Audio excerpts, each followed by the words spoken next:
K98 Talk is expanding its lineup for 2015. This means we're expanding our advertising base. Whether you're a startup trying to push through to the next level or an established business trying to supplement your advertising budget, web-based advertising is a solid investment.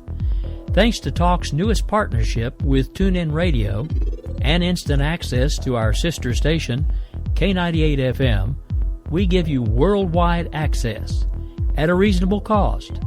Interested parties should email us at advertise@k98talk.org.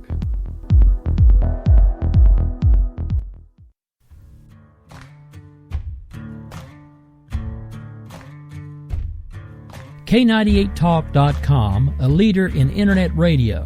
So grab your seatbelts and take the ride of your life on K98talk.com.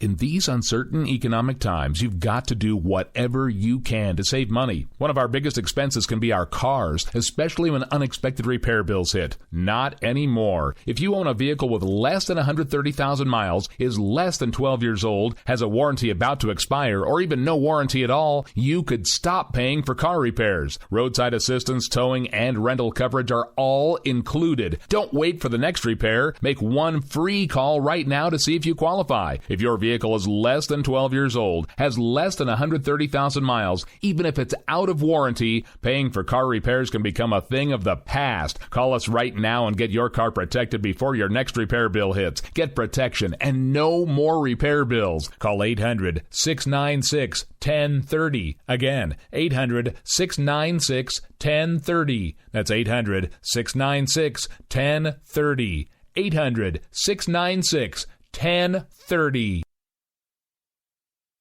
Joe had huge problems with the IRS. I knew it was coming. I hadn't filed taxes since 1990. All the IRS letters coming in added up to a nightmare. To get up to like $68,000, my heart started beating fast. It's like, there's no way, man. I mean, I ain't going to be able to do this. Then they stopped his paycheck. So that's when I started making phone calls and found U.S. Tax Shield. U.S. Tax Shield went to work immediately. They just took the bull by the horns. What blew my mind is he called the IRS right then and there. So why is U.S. Tax Shield A+ rated with the Better Business Bureau? Joe knows. They saved me a ridiculous amount of money. If you owe more than $10,000 to the IRS or state, choose the company Joe chose, U.S. Tax Shield. It was the best decision I made. U.S. Tax Shield is the way to go. Life is good. Thank you, Lord. Call 800-471-3287. U.S. Tax Shield. Boo-rah. Yes. 800-471-3287. 800-471-3287. Intergalactic planetary.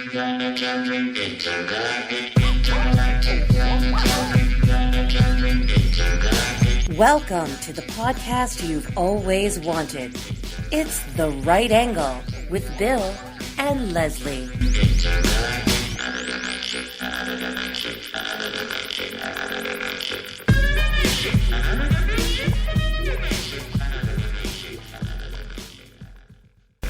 Well, now, hello, everyone. Welcome to The Right Angle with Bill and Leslie. I'm Leslie. He's Bill. Hi, Billy. Hi, Sam Adams. It's Samantha Adams to you.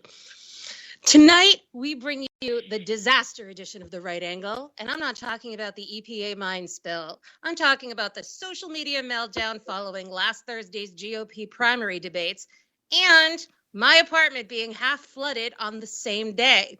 But first, we bring you breaking news out of Washington, D.C. that I don't even know yet. What's going on, Billy?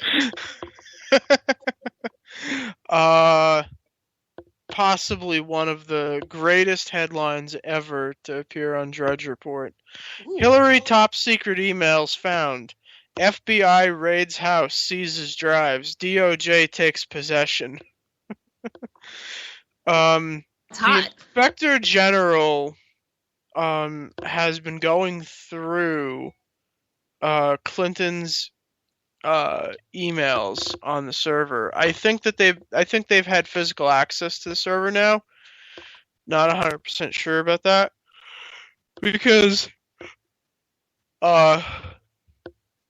it's been really, really quiet But today, they apparently found 2 emails on her server, or in a collection of emails that she had on her from the server, which are top secret emails, leading Vladimir Putin to remark, "I never read them.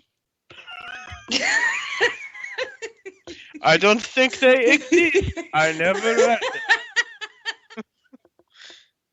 How can they be top secret? I have never seen them. Hey, China, have you read these 2 emails yet? You send now! Now!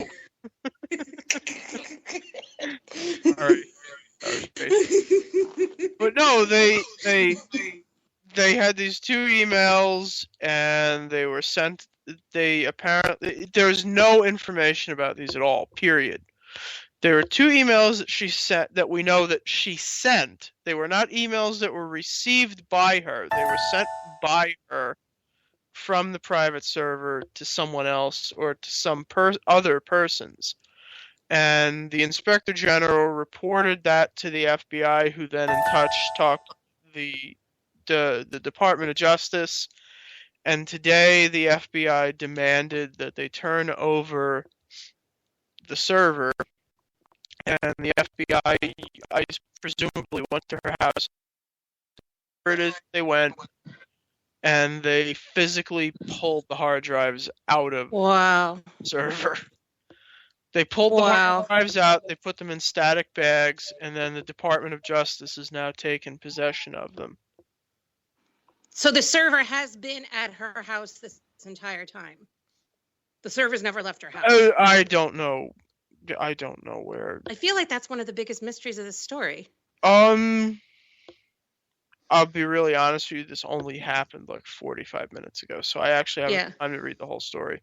Yeah. But I mean, just from the beginning, like since all this, the whole news story came up months ago, where the hell has this server been the whole time?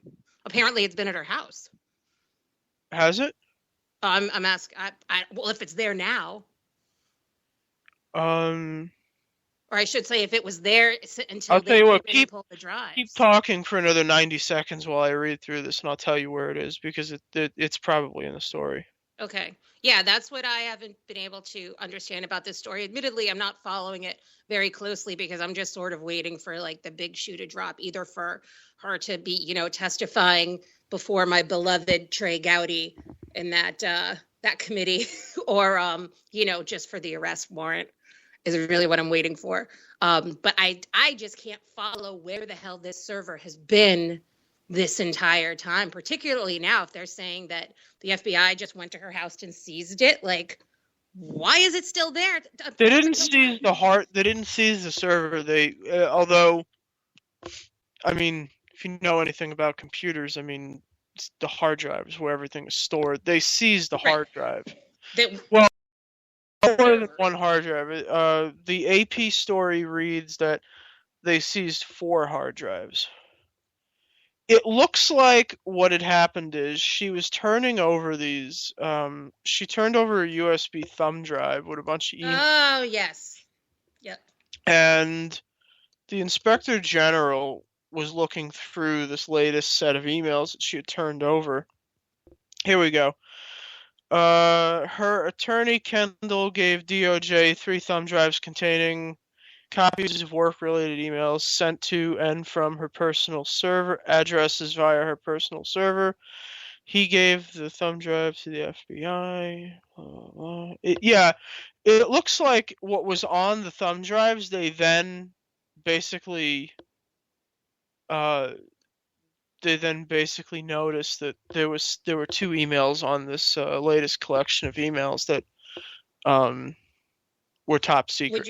Would you say that, for lack of a better term, that gave them like probable cause to just go in and seize the hard drives?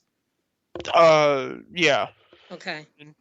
Wow. Well, this is a huge deal, as our vice president says. You have to remember that in terms of government law, in terms of federal law, once the law that they use to get stuff off people who hack like government offices and stuff is basically this law of it, for lack of a better phrase, I call it the law of transference. Is that once government property electronically transfers from a government server to your computer, you essentially give up ownership of the hard drive. Because once the law governing electronic records keeping for the federal government basically states, without exception, that once a government document or government property touches your hard drive, it becomes property of the federal government. Yeah, and this is That's something the law that's that they can use to seize these hard drives. They don't actually have to have probable cause, for lack of a better word. okay. They could have actually done this 6 months ago or a year ago if they really wanted to. So what do you think they want, basically? The top secret more probable cause because it's her?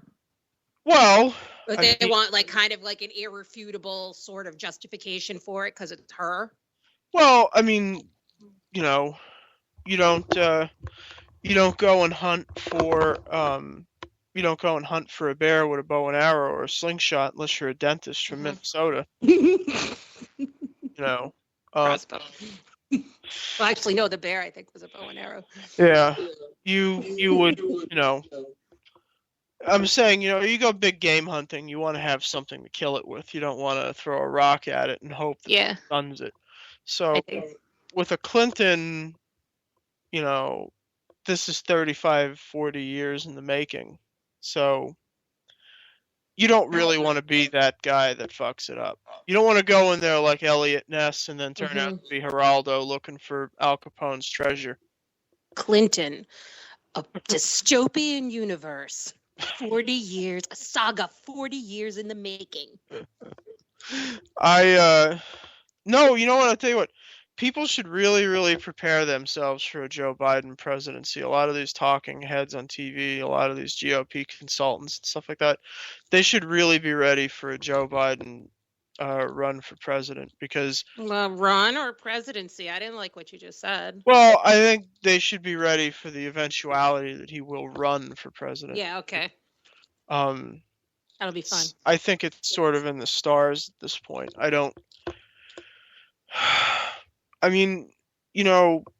Clinton and Cheryl Mills are in so much trouble right now. Cheryl Mills, her aide. She was deleting emails this week, right? Didn't she just blatantly say, I'm not going to obey the court? She was going to. She didn't actually say she did. Oh. She said that she would start deleting these emails, but no evidence exists that she actually did. Kind of crazy. Why would you tell a federal judge that? Because she's Cheryl Mills and she doesn't give a shit. It's kind of crazy. But with regard to that law you were saying that you call the law of transference, I have very bad memories about that because you actually see that fine print like on the IRS website, or at least you used to. So if you would go onto the IRS and try to check certain things about your tax return or get a copy of your tax return, those notifications are all over the place. And I'm like, okay, close. No, thank you. Yep. Once a federal record touches your hard drive, it technically can be technically be confiscated as government property. Watch your ass. Especially me. My hard drive is all Twitter cookies. Yeah, so safe. But yeah, I think a Joe Biden run for president is pretty likely at this point. So I think people should start to really... Bernie Sanders is going to flame out. He's going to flame out just like Donald Trump. I don't think he's going to go anywhere. And I hope so.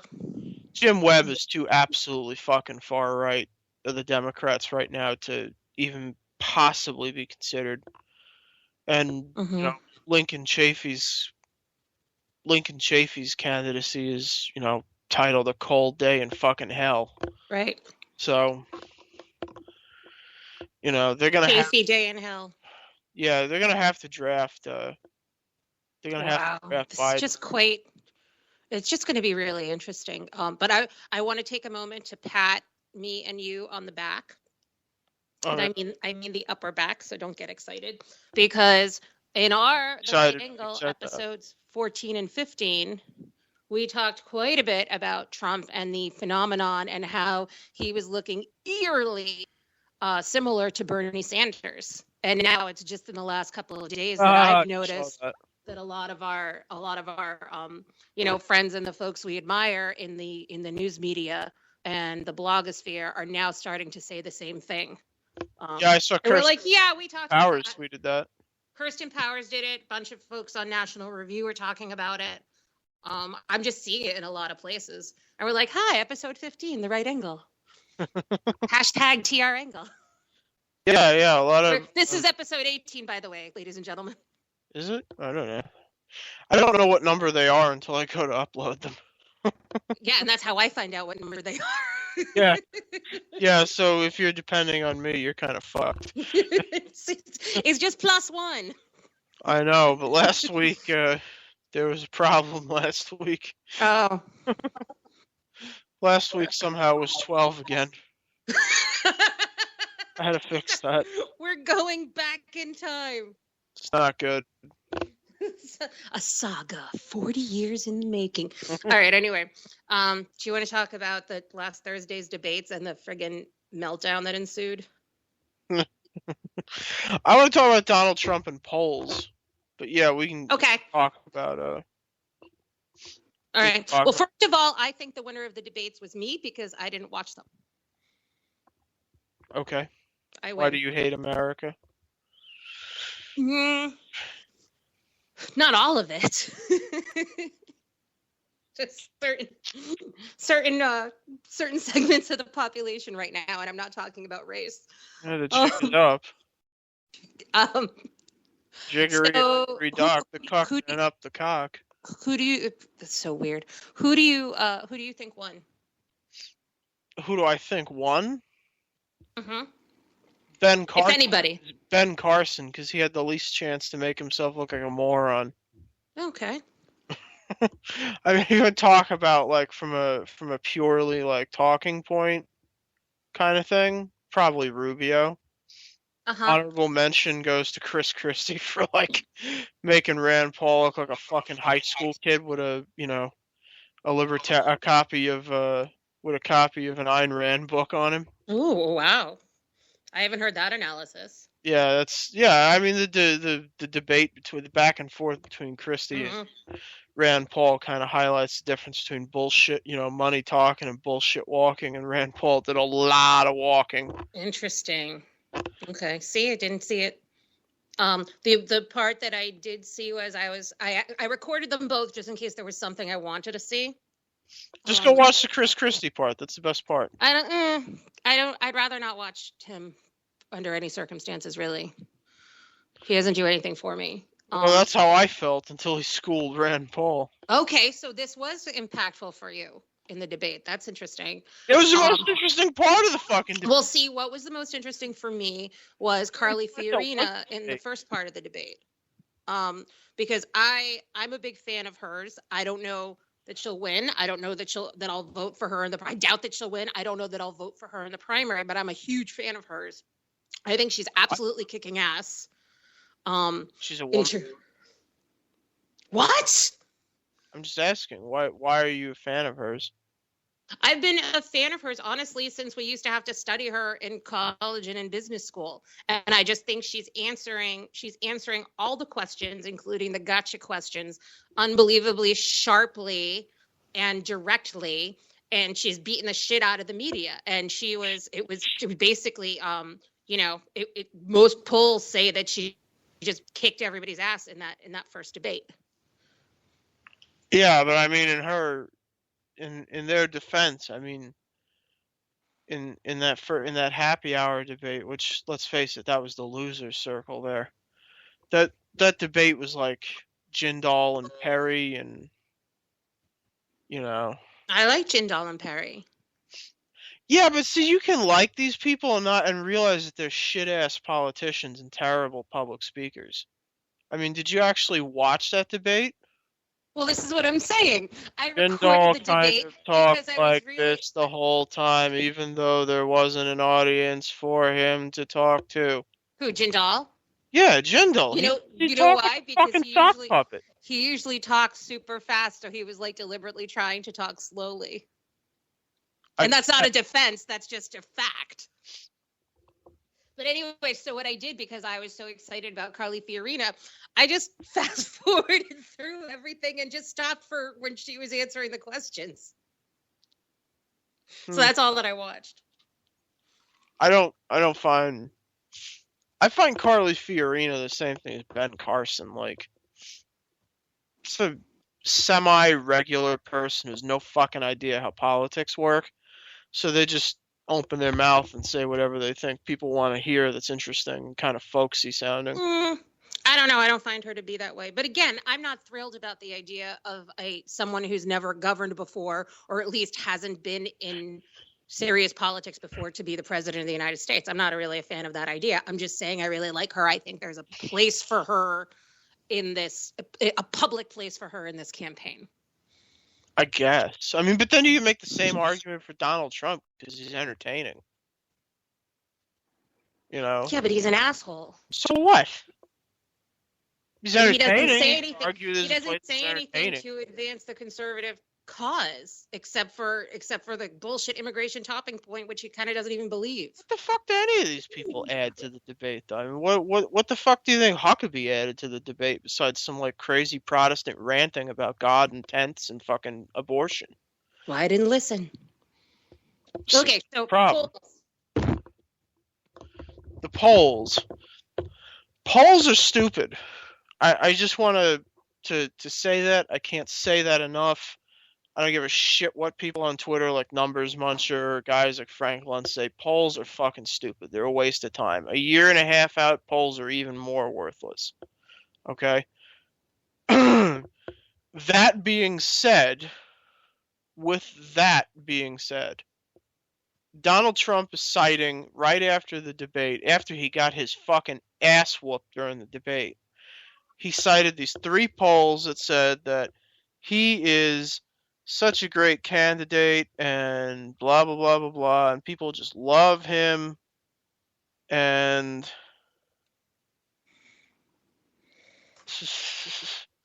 Trump-servative. Sorry, I had to read that. Yeah, you know, I mean, he cited these 3 polls, CNN, Time Magazine, and Drudge, and he was like, well, these polls all put me ahead like 30%. And the closest guy is 35% behind me. Fine. Okay. Fine. Whatever. You can vote in these polls more than once. Yeah, so what are the polls that he cited? CNN, Time Magazine, and Drudge Report. So they're all online polls? They are all internet polls. Oh, for Christ's sake. That are not weighted. They have no control questions. There's no gathering of, you know, statistics. There's no information on what so there's no sampling. There's no sampling, like you said. There's no explanation what the margin of error may or may not be. Couple that with the fact that you can fucking vote in them more than once. I know because I voted for Jeb Bush 46 times. The Time Magazine one. I mean... So you know you're going to have a bunch of assholes out there just going click, click, click. No, I think it's even more stupid than that. I think it's that you have a bunch of motherfuckers who are paid to do that, and that's what they're doing. All you have to do is go and vote. I mean, I made a 30-second video on Twitter. You open up the browser, you vote in the fucking poll, clear your cookies, close the browser, open it up again, go back to the site, vote again, rinse and repeat. That's easy money. I did it 46 fucking times with Jeb Bush. For free? Yep, for free. Not because I like Jeb Bush, mind you, but just because he was the first guy at the top of the poll, and I just didn't want to click anymore. I just wanted to click. You didn't want to waste more time than you already had. I just wanted to grab the dude that was at the top of the list, so I just grabbed him because he was at the top. It went alphabetically by last name. But that's my point, is that, like, you know, I mean, I talked to Sherry Jacobus about this for, like, I can't even tell you how many hours on Twitter. I don't know who that is. She's a professor at a college in New York. She's a GOP strategist that goes on Fox. Okay. Now, her and I are on the, totally on the same page about this. NBC on Sunday cited a SurveyMonkey poll. Now, let me tell you something. If you don't know what a SurveyMonkey... Now, Leslie knows what a SurveyMonkey poll is. That's your ass I do, because I pay It's not as SurveyMonkey on behalf of my company. Let me tell you, a SurveyMonkey poll is not as kinky as it sounds. Okay? Unfortunately. Fortunately for all of us. Even though I just said I pay SurveyMonkey for my business because we use them for my business, it's still not as kinky as it sounds. Okay, moving along. Even if you don't know what a SurveyMonkey poll is, like Leslie and I do, you can possibly get the fucking clue that a SurveyMonkey poll is probably not the most scientific thing that you... I just can't believe it's fucking called SurveyMonkey. Like if Microsoft hosted a poll on GoDaddy. That's basically what it is. Come the fuck on. So they were talking about this poll, and Chuck Todd was talking to Sherry Jacobus about it on Sunday. Yeah, it's a scientific poll, and da-da-da-da-da. Okay, I'll tell you what, Chuck, what's the margin of error? It's a scientific poll. No, Chuck, what's the margin of error on the poll? The poll is... If you say that the poll is scientific one more time, I am going to kill you. And he just stopped talking. I wish that's what she said. I know. So, I went into SurveyMonkey and I created an account. And I made this poll. Leslie's already seen it. It's the best poll ever. That's what she said. and I poll because I'm very, very proud of this poll. I'm proud of it. I'm proud of your poll. Okay, so oh my, there's a lot of poll jokes in here. Yeah. This is not. Do not morph this into Polish jokes. Well, just keep. I do have a Coke bottle that says "open other end." Just let's get back to our topic and you describing your poll. There's no fucking way that you can say that, and that sounds right. I'm sorry. There's no way. I'm gonna have the best time ever tweeting this show. Oh, we're gonna. Okay, so here is my POLL. It still doesn't sound right. Let me describe to you my poll and the length of it. NBC anchor. Here's the title of my poll. NBC anchors smell like poo. Question. But which one smells the most like poo?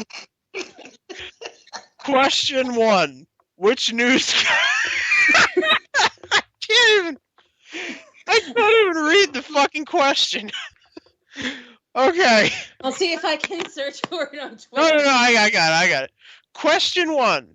Which news guy sucks more? Chuck Todd, Joe Scarborough, or the control question, some fucking bedwetter? So now, and this poll is equally as scientific as the poll as the SurveyMonkey poll that Chuck Todd was talking about. Yes. Oh, that's awesome. Now, who created the Chuck Todd's Trump SurveyMonkey poll? No one knows. Oh, that was weird. I don't want to talk about Trump's poll. Absolutely not. Okay, so the point is, it's ridiculous. It's absolutely ridiculous. I mean, now let me explain why a SurveyMonkey poll is not scientific, beyond the fact that it's called SurveyMonkey. You can make a poll on SurveyMonkey, and this is the example that I use with Sherry and Chuck Todd. I can go on SurveyMonkey, and I can create a poll. One question, two possible answers, single choice question. Okay? Do you like chocolate ice cream? A for yes, B for no. After 24 hours, I can go into the poll. Okay? You ready for this? Yeah. I can go into the poll and I can change the question and the answers to, do you love Adolf Hitler? Yes or no? And so suddenly, SurveyMonkey will change all the data, but not the responses. So A will still be yes and B will still be no, but the question will change. So now the 4,000 people that voted that they like chocolate ice cream, because who the fuck wouldn't? Now it looks like they voted that they love Adolf like Hitler. Hitler. So I'm not saying that the poll is necessarily wrong. Donald Trump could have possibly been the guy who got 42% of the vote of the 6 people that were asked the question. The point is that polls shouldn't be something that you can change. When you conduct a poll, polls are unscientific as fuck as it is. But if you're conducting a poll, you can't just, tomorrow decide that you're going to change the question. And I'll say, I'll call Rick on the phone and I'll say, hey, Rick, do you like Donald Trump or do you like Rick Perry?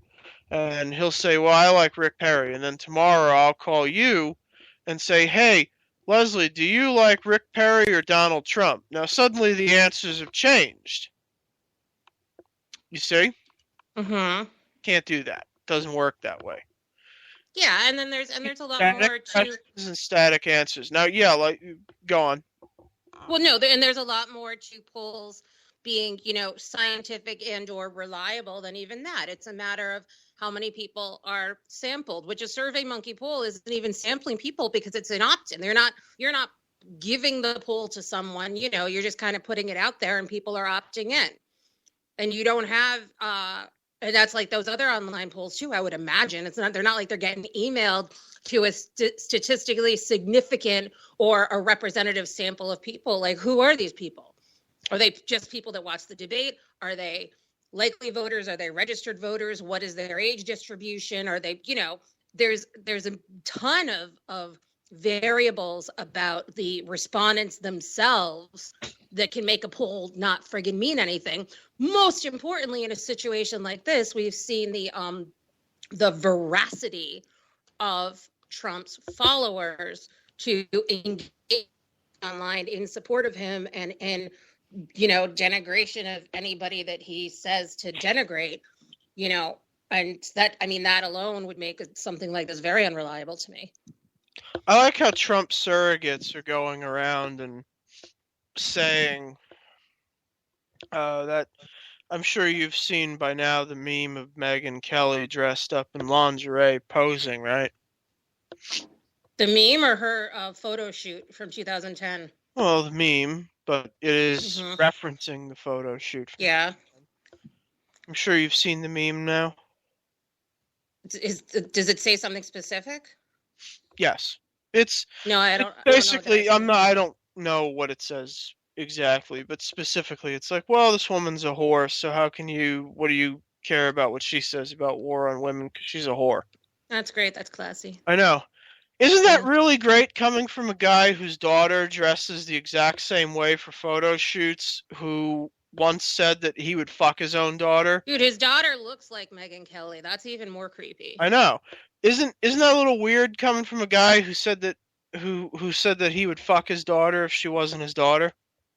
Yeah, that's nasty. Yeah.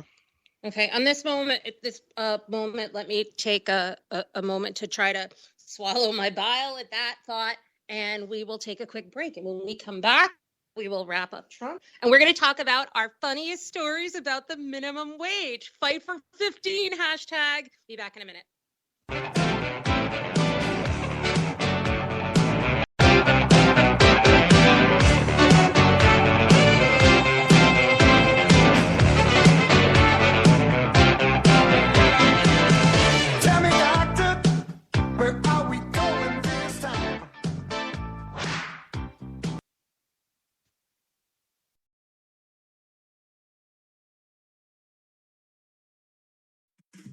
Hey everybody, this is Jason, host of According to Me.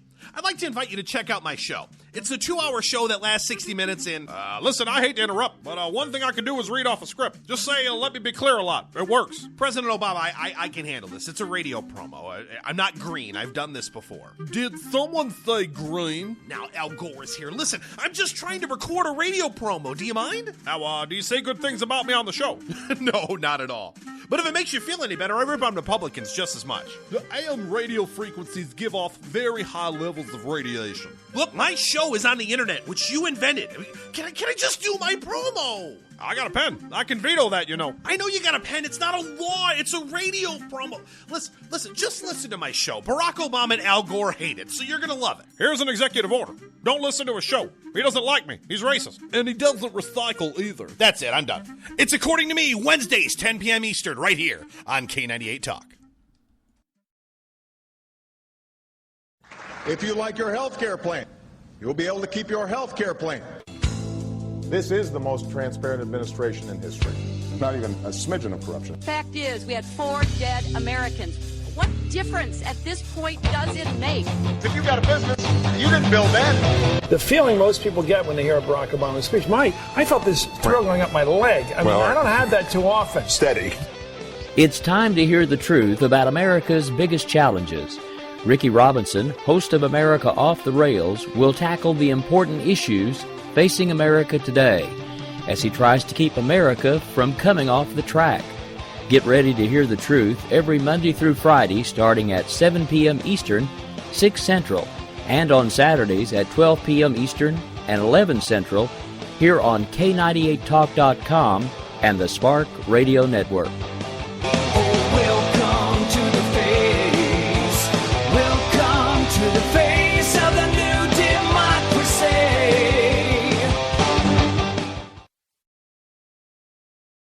We will never fully understand what we've asked of our military service members or their families, asking them to put themselves in harm's way, to endure it all.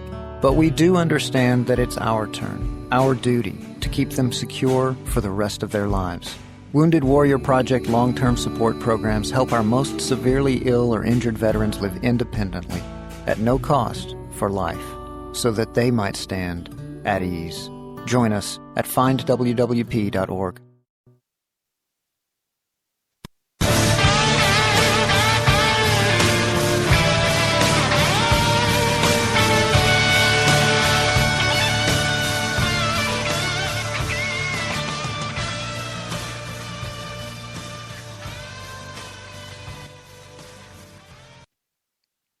Yes, we're back. I'm trying to find something because in our wrapping up of talking about the clown to date. See what I did there, Billy? Like a clown, but he's a candidate, but he's a clown.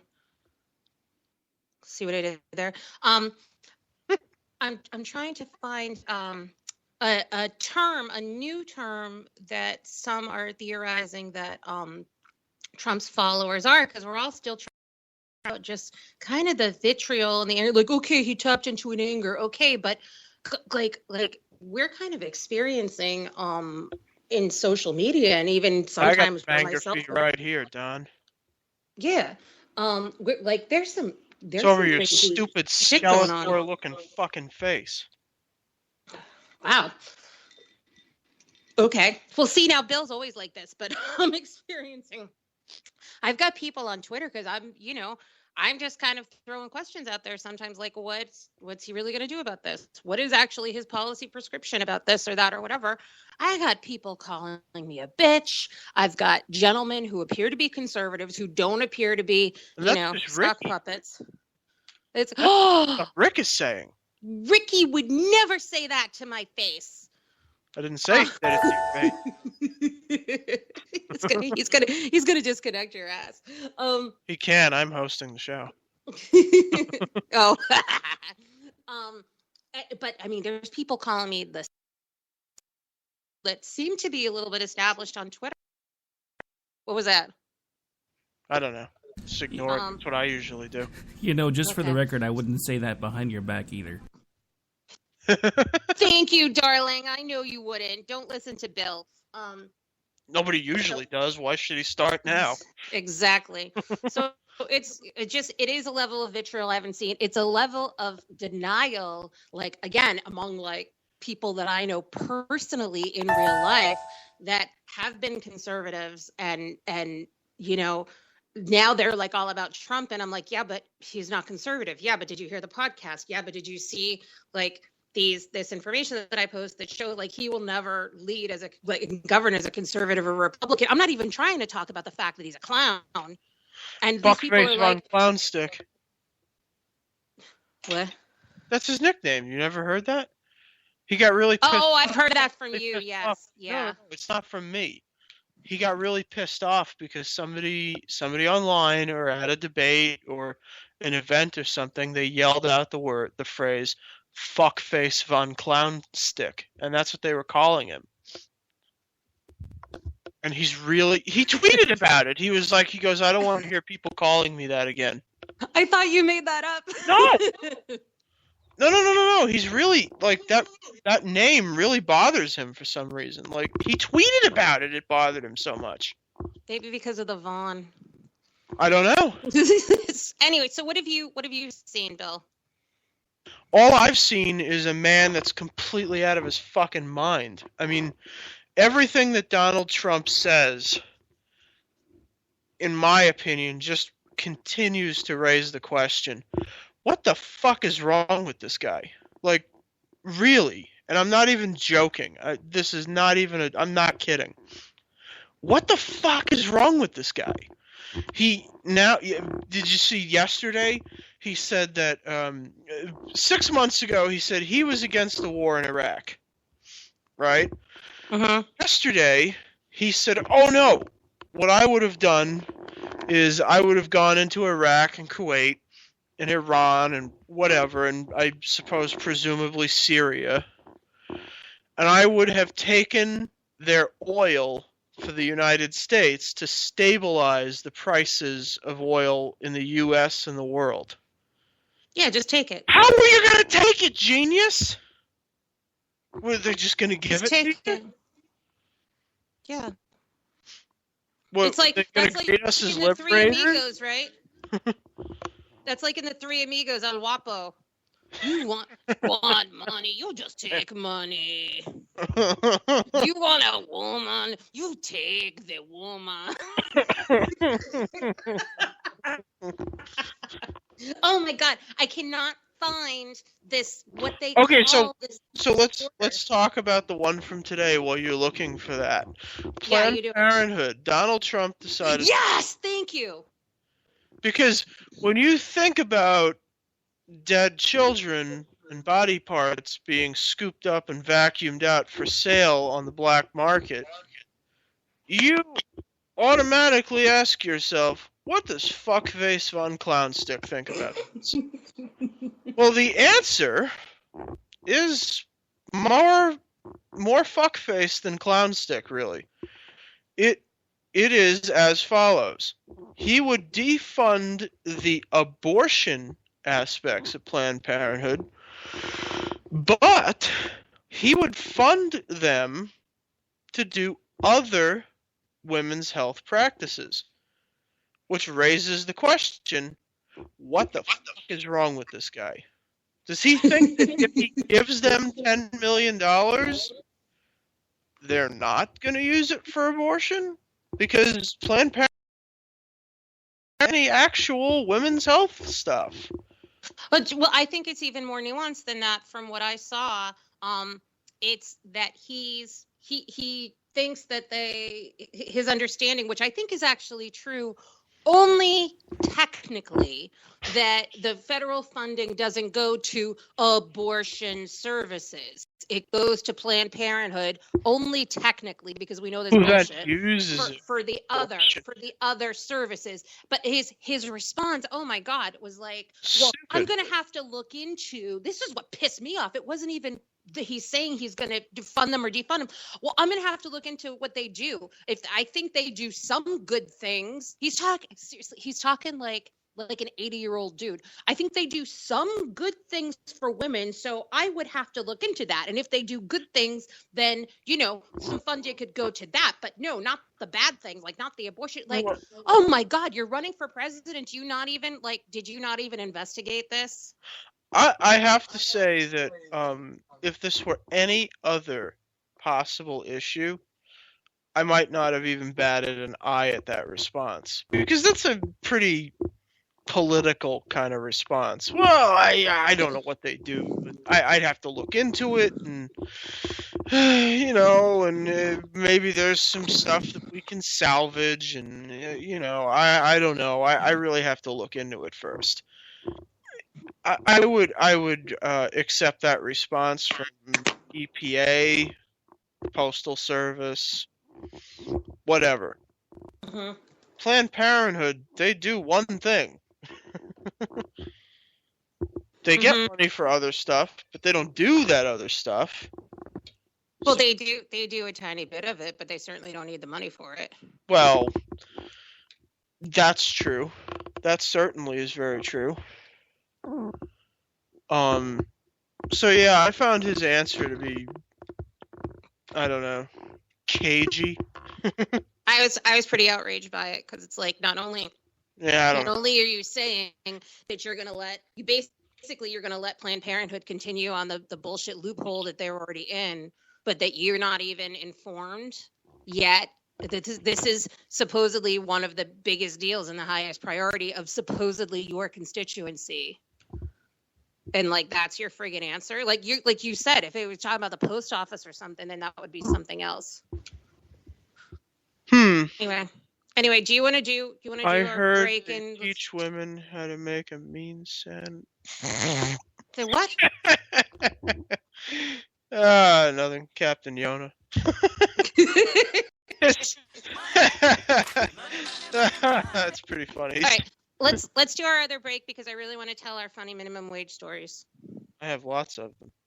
Okay, great. We will be right back.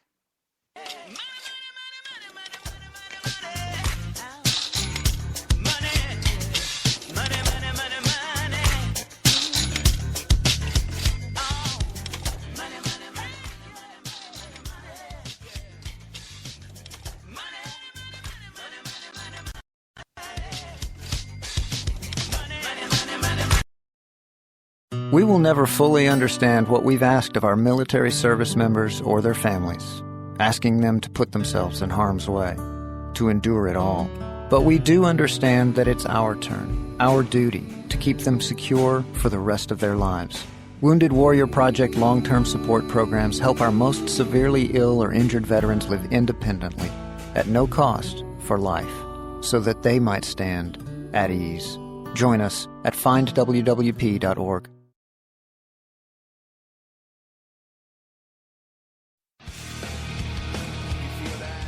This is JD. And this is Stacy. Join us Tuesday nights, 10 p.m. Eastern, for Game On. Remember, lock up the children and the old folks. Game On, the home of libertative conservatism. Where no one is safe, no one is spared, not even the hosts. Oh, that was supposed to be a spin cycle. I'm sorry. Yeah, that's okay. We love you anyway. Right round, baby. Self-monitoring right Ebola round. radio strikes again. Anyway. Anybody see the host monkey? Where's the host monkey? Where's the host monkey? For God's sake, I need an antidote. Just do your rant. Let's pop out of the segment. Has to do with Find us on Twitter at JD and Stacy. You're listening to K98Talk.com. The internet will never be the same. You're listening to K98Talk.com. Wow. Good God, y'all. What is it good for? Absolutely. Let's get started again.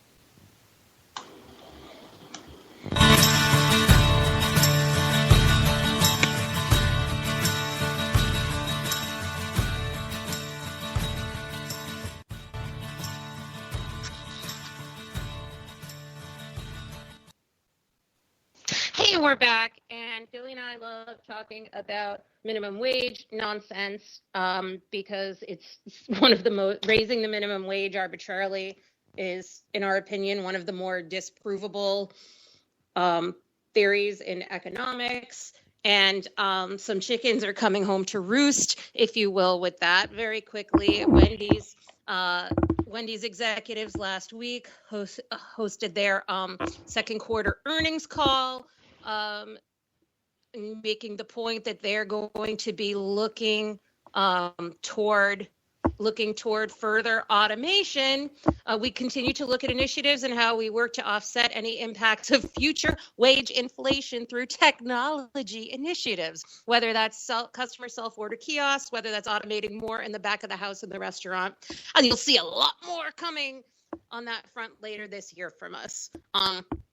And we always get a big chuckle about that. The second thing that's going on is that CEO, that dirty hippie from that company Gravity, the credit card processing company, who lowered his wage, his salary from $1 million a year to $70,000 a year, and made the minimum salary for all of his employees $70,000 a year. That's starting to come back and bite him in the ass. Including the fact that 2 of his top employees left because they're like, yeah, we got basically no salary increase and everybody else got like double their salary, so you suck. And some of his clients have left their business because they think it's a political move or they think prices are going to increase, which they'll have to. And his brother, Billy, I don't know if you know this, his brother, who's the co-founder of the company, is suing him because his brother, where the hell is it? His brother is, he's like, okay, first of all, why the hell were you paying yourself $1 million a year to begin with? And second of all, you making this arbitrary decision is screwing me up as a stakeholder and a shareholder in the company. Because you're making a decision that doesn't take into consideration the profitability of the company. And his brother's suing him. Nice. Yeah. So we have a couple of funny stories about that. Bill, yours is my favorite. Which is what? The automaton. Automaton? Automaton. What automaton story? Oh, you mean the one with the Greg? drive-by? The one with Greg. Yes. Oh.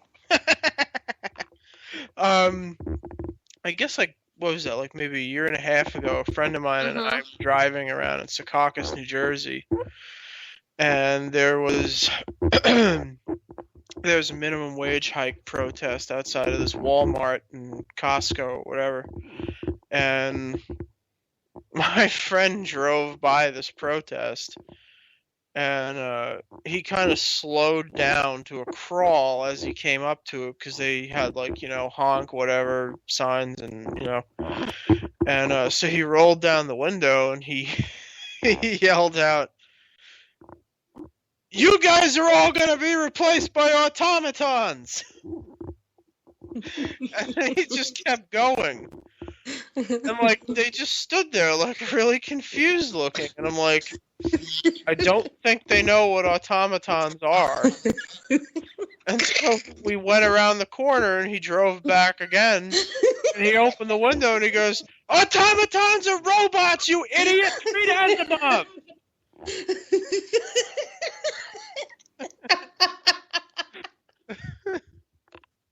Automatons are robots. That's one of Billy's and my favorite memes on Twitter. So after he does that, he goes, "Do you think they got it now?" And I'm like, "I don't care. We're not going around a third time."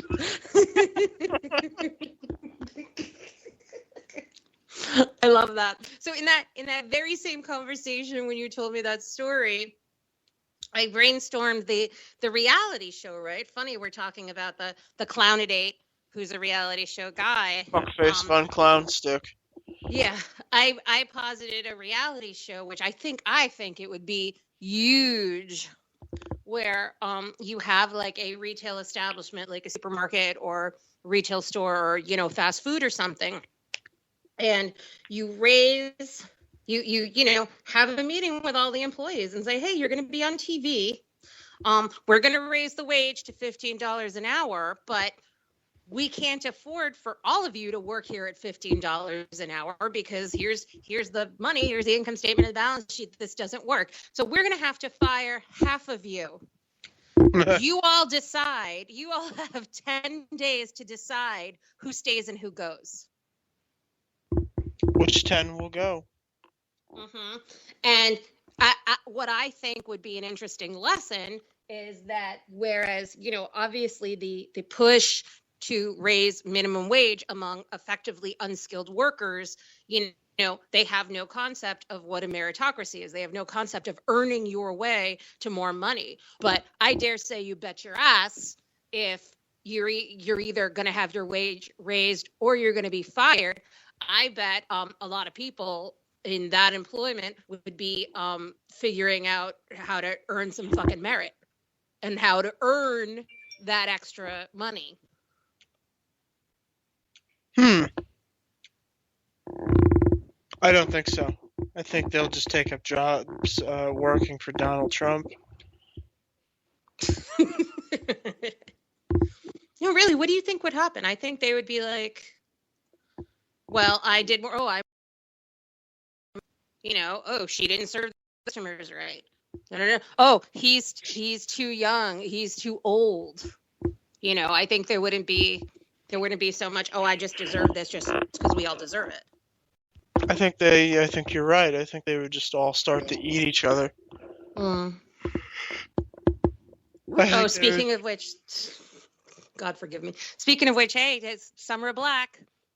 Happy Ferguson anniversary, Bernie Sanders. I just want to close this podcast with a poem. Oh, awesome. Can I read it? Please.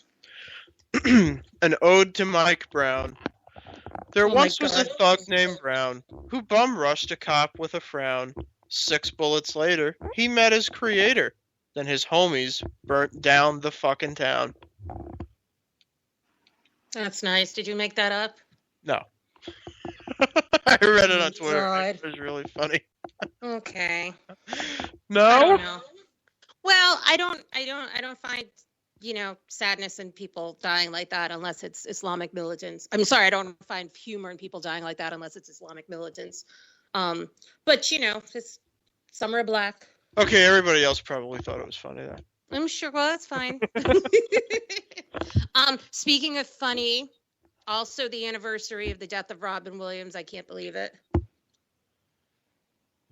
Oh, that sucks. 1 year already. That sucks. No. They should have something funny to go with something funny.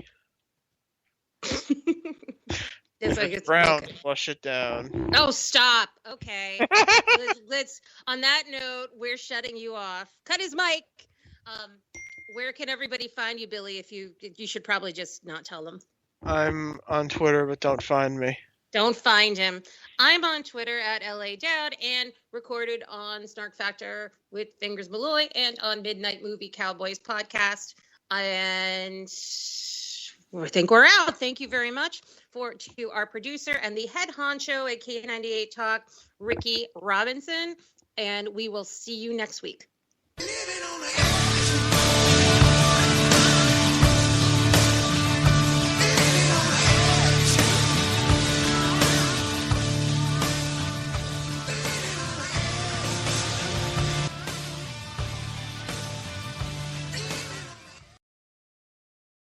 When our water heater broke down last month, it was a nightmare. It took 5 hours for the plumber to show up, and he charged us a couple of $100 just to come out. And then it cost another $1,800 to put in the new water heater. By the time it was all said and done, I felt like I'd been taken. But what else could I do? The smartest thing you can do is get a home warranty from American Residential Warranty. Their home warranties pay to repair or replace all your major appliances when they break, and they will break, and at the worst possible time. Call American Residential Warranty right now for free information on home warranties starting at just pennies a day. Don't wait for your refrigerator to stop running or your ceiling fans to stop turning. Call American Residential Warranty right now. Ask how you can save up to to 50% on washer and dryer coverage. Just call 1-800-513-6154. That's 1-800-513-6154. Again, 1-800-513-6154. Call now. Tired of paying outrageous prices for Viagra? Well, we have great news for you. Now you can finally get Viagra at huge discounts. Healthy Man allows you to save up to $500 on Viagra. Why pay U.S. pharmacy prices of $15 per pill or more when you can get Viagra for less than $3 a pill? Call today and get 40 Viagra pills for only $99. This can cost as much as $600 at your local pharmacy. You can't afford not to call us. If you want Viagra at the lowest prices, never pay $15 a pill pharmacy prices again. Get Viagra for less than $3 a pill. Call 1-800-516-7602 today and save up to $500 and get 40 pills for just $99. Healthy Man is fast, easy, and affordable. Operators are waiting at 1-800-516-7602 to take your call right now. Call 1-800-516-7602. That's 1-800-516-7602. Again, 1-800-516-7602.